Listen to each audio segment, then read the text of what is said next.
25,000 mounted warriors against 7,000 exhausted knights. The Turkish arrows fall like rain from hell. The Crusaders are surrounded on an open plain with no walls, no fortifications, no escape. The July sun blazes at 40 degrees. Men collapse from heat and thirst. Horses scream as arrows pierce their flesh. And the Turks do not charge. They do not need to. They are circling, shooting, waiting. They have done this 1,000 times before. This is how the Seljuks destroy armies, not with swords, but with patience and arrows. The math is simple. The Crusaders will run out of men before the Turks run out of arrows. This is July 1st, 1097. The First Crusade has just begun, and it is about to end on a dusty plain called Dorylaeum. But let us go back 5 months, because this disaster does not begin with arrows. It begins with ambition. The year is 1095. Pope Urban II stands before the Council of Clermont in France and delivers a speech that will reshape the world. The Byzantine Emperor Alexios I has sent desperate appeals to the West. The Seljuk Turks have conquered most of Anatolia. They have pushed to within striking distance of Constantinople itself. The heart of Eastern Christianity is under siege. Urban sees an opportunity. He calls for a holy war. He promises that any man who takes up the cross will have his sins forgiven. He promises glory in this life and paradise in the next. The response is beyond anything he imagined. Across Europe, tens of thousands answer the call. Knights and peasants, kings and criminals. They sew crosses onto their clothes and march east. By the spring of 1097, the largest military expedition in Western history has gathered at Constantinople. The Byzantine Emperor Alexios looks at this horde with a mixture of hope and terror. These are not disciplined soldiers. They are fanatics, adventurers, and holy warriors. But they are also his best chance to reclaim Anatolia. Among them are some of the most formidable warriors in Christendom. Bohemond of Taranto, a Norman giant who fought the Byzantines themselves and nearly won. His nephew Tancred, equally ambitious and ruthless. Raymond of Toulouse, the oldest and wealthiest, who has brought the largest contingent. Godfrey of Bouillon, Duke of Lower Lorraine, whose piety is matched only by his skill with a sword. And the papal legate, Adhemar of Lipoi, a bishop who rides into battle with the knights.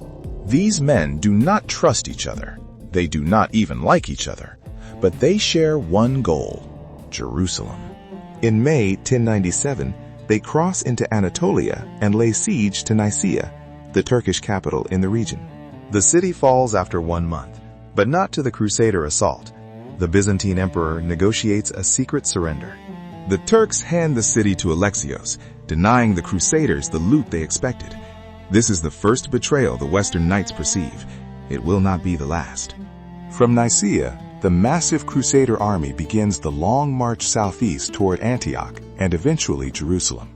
But moving 40,000 people across hostile territory is a logistical nightmare. The column stretches for miles. There is not enough food, not enough water. The July sun is merciless.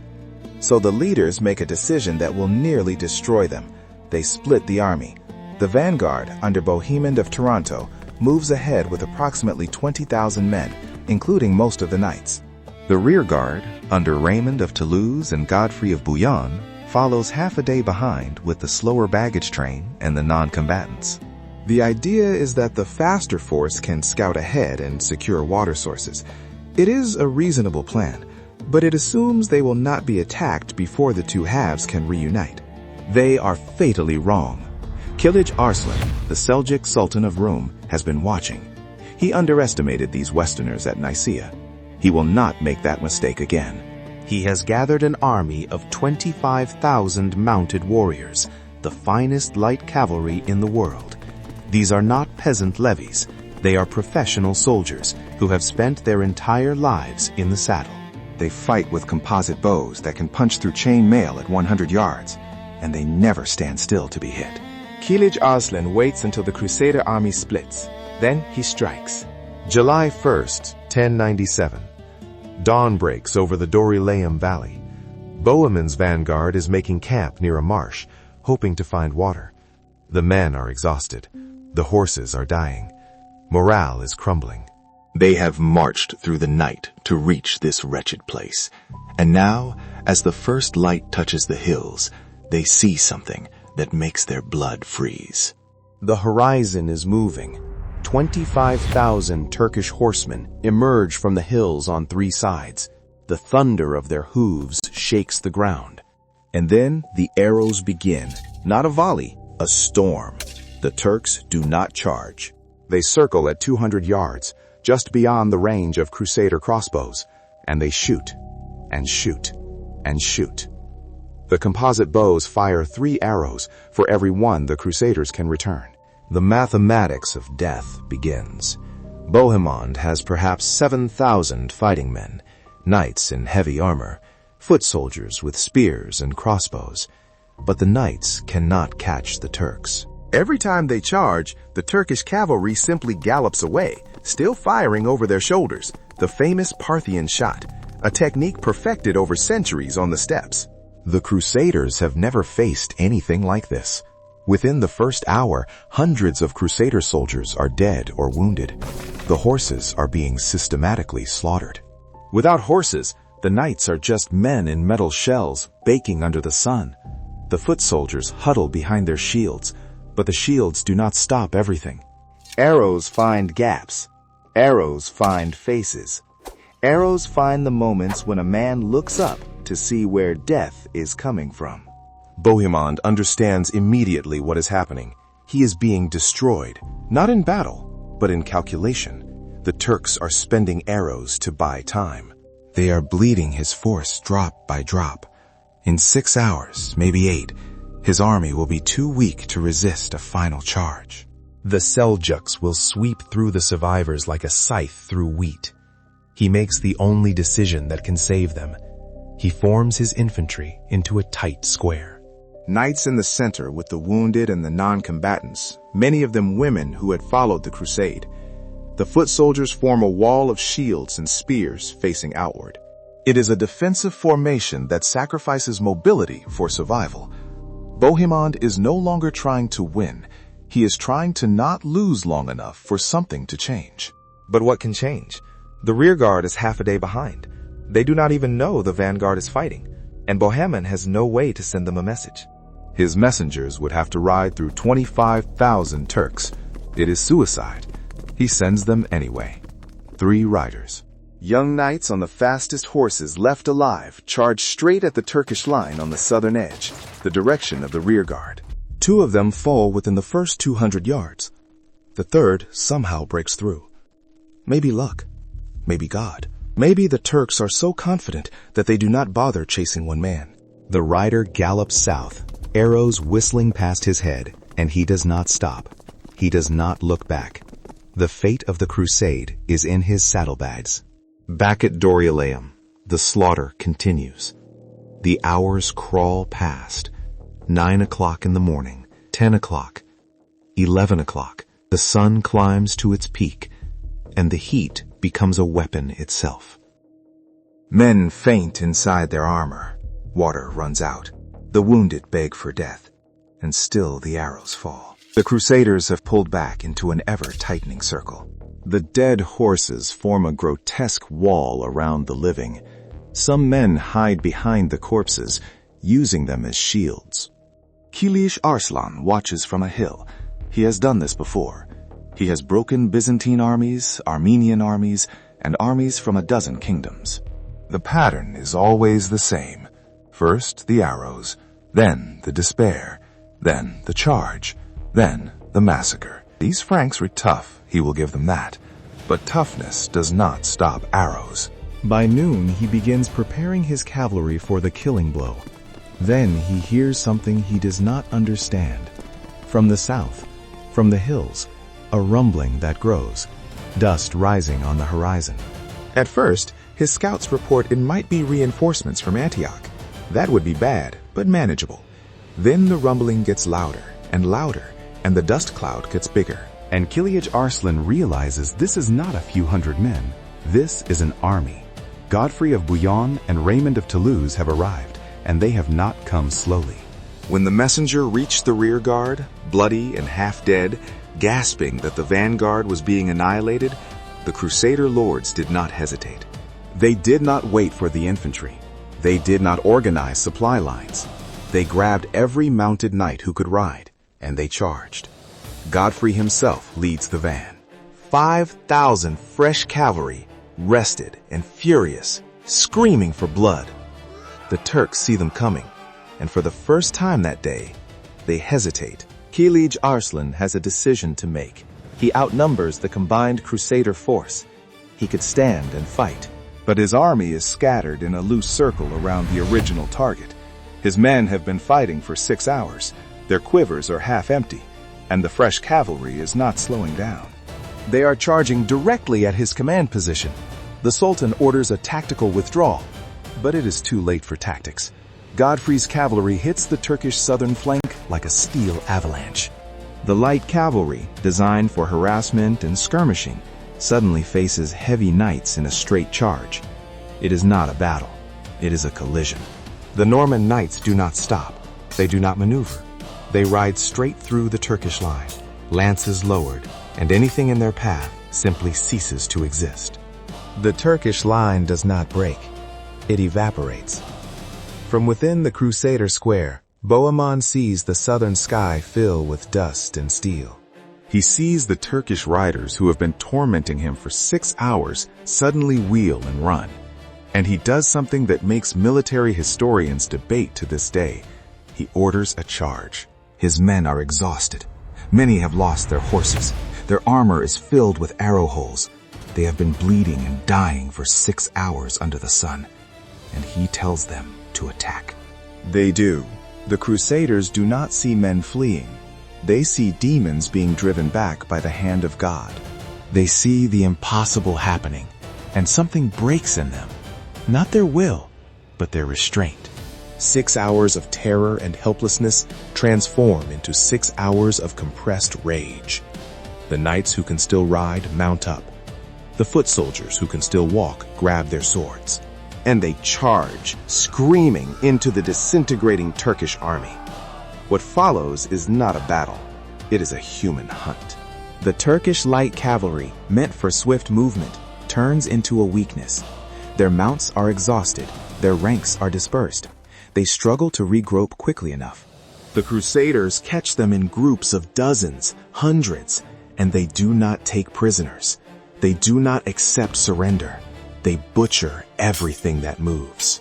The transformation is total. The 500 knights become 500 butchers. The foot soldiers who were begging for water 1 hour ago are now wading through blood. 6 hours of fear become 6 hours of slaughter. Kilij Arslan flees. His bodyguard dies, buying him time. His treasury, which he had brought to the battlefield confident of victory, falls into Crusader hands. His camp is overrun.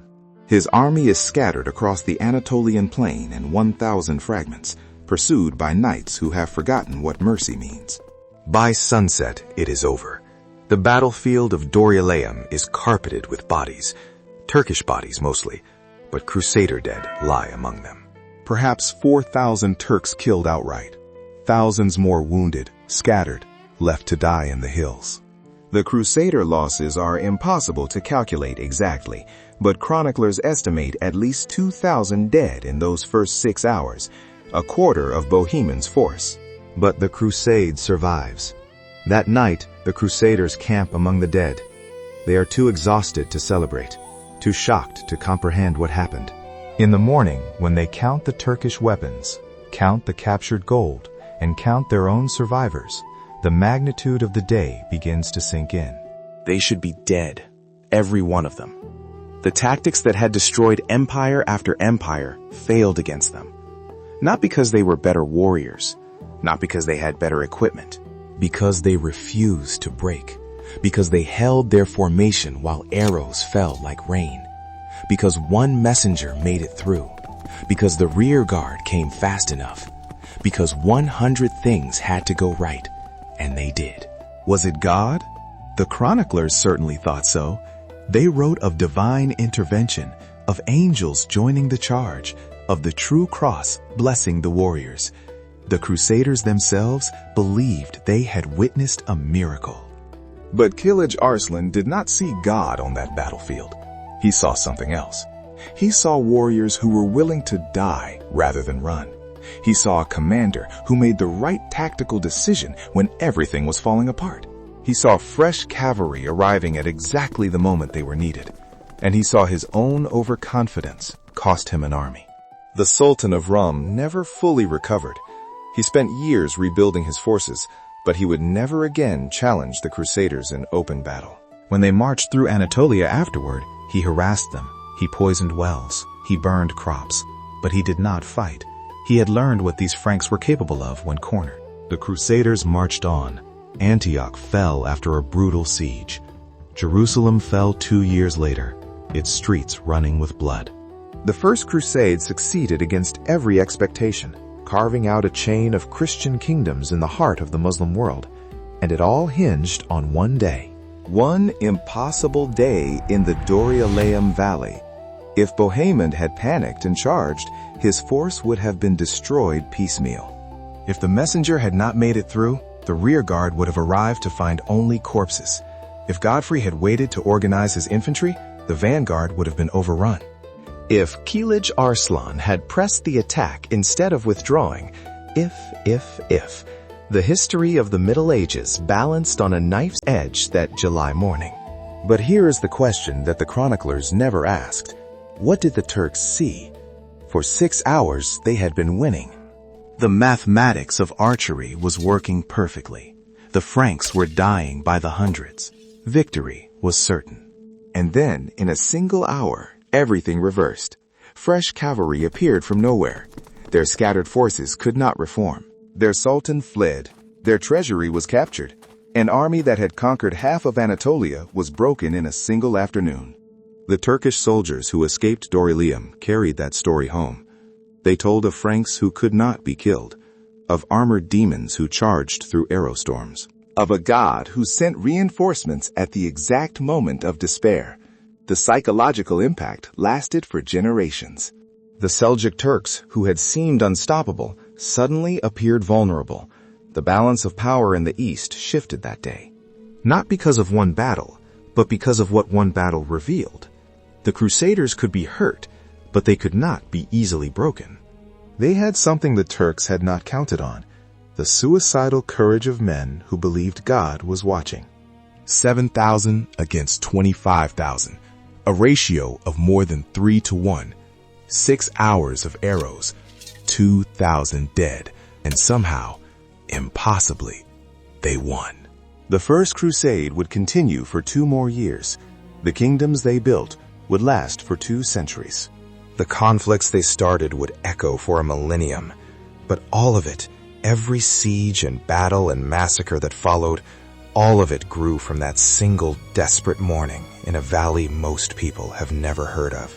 Dorylaeum did not just save the First Crusade, it created the mythology that would sustain all the Crusades to come.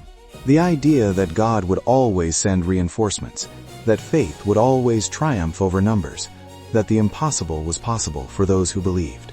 It was a beautiful myth. It was also a dangerous one, because the Crusaders would face moments in the future when the reinforcements did not come, when faith was not enough, when the mathematics of war worked exactly as it should. And in those moments, they would discover that miracles are not a military strategy. But that is another story for another time. On July 1st, 1097, in a valley called Dorylaeum, 7,000 exhausted men held a line for 6 hours while death rained from the sky. They held it long enough for help to arrive, and when it did, they did not just survive, they shattered an empire's confidence. They proved that the impossible could happen, and they marched on to Jerusalem, carrying with them the certainty that God was on their side. 600 years later, we are still arguing about whether they were right. Some historians call Dorylaeum the most important battle of the First Crusade. Others call it an accident, a collision of errors that happened to favor one side. The truth, as always, is more complicated. The Crusaders did not win because they were destined to win.